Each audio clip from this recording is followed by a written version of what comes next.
Trying to think of a way to introduce this poem. I'm not sure why this one was requested.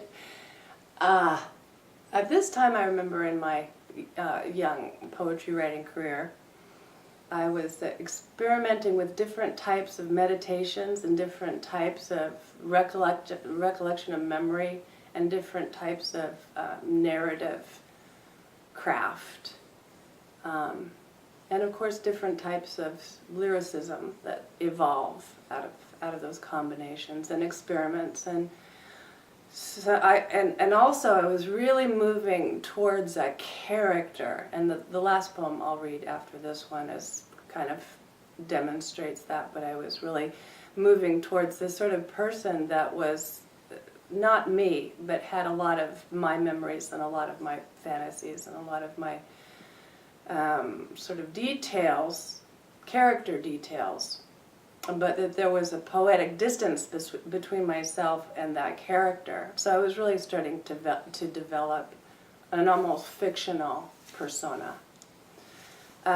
This poem is called In Acquiescence to Kinky Sex, and it's partially a meditation on where people sort of come from when they go into acquiescing to kinky sex.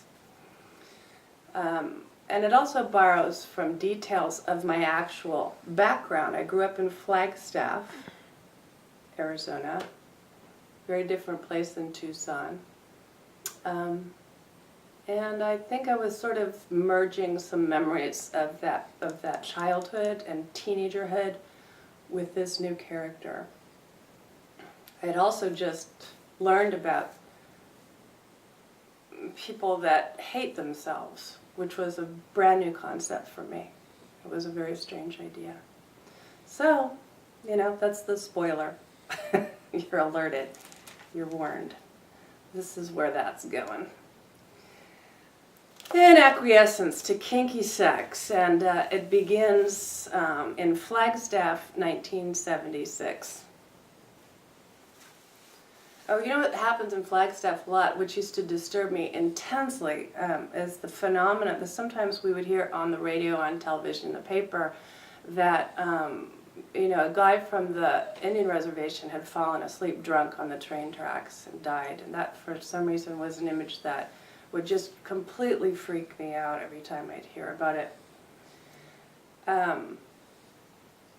First, news: the teen Navajo crashes, wedged between Elysian rail ties, his veins canals of ripple in the least spirited down of the town.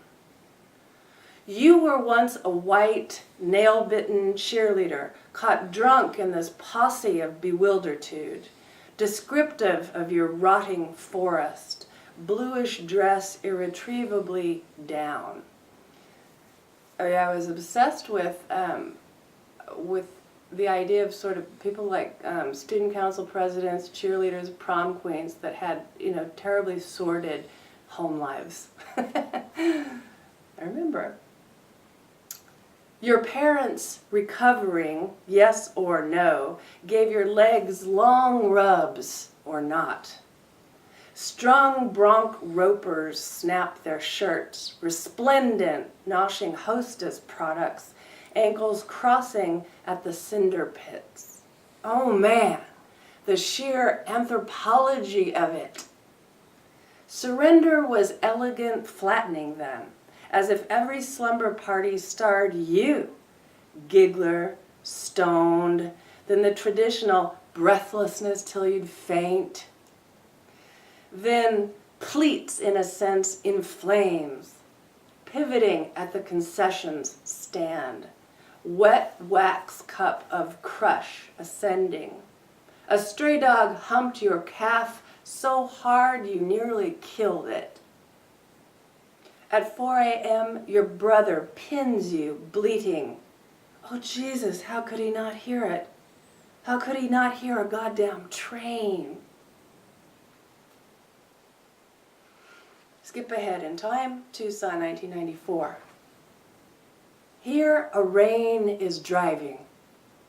Nobody dusts for prints, sweet. There are no prints, just dust. And dust is fine. Your father rode the Nissan down, experiencing perplexity and nausea. So that bit about the gifted child is pretty much dead sock, right? Weathermen look hungover. Children hoof the street like goats. Debilitating accident. Your felonious neighbor, Juan, nude, lifts a donut toward his cheek, transfixed. In bed, your head bursts weeping. Your married girlfriend's information, that's the way it is. And it is, no doubt, test marketed, durable. So, porch light falls like a hammer on a moth. So you say, in that hour, running down the hour. 4 blocks away, the high schools shriek as if worlds were wisdom teeth impacted. And your own clipped shag F-letter sported and in palliative ruin. It's the sacrificial veterinarian flipping filthy blinds inside you. The wood, the wine, sleep, the blood. And a man who cannot stand himself comes.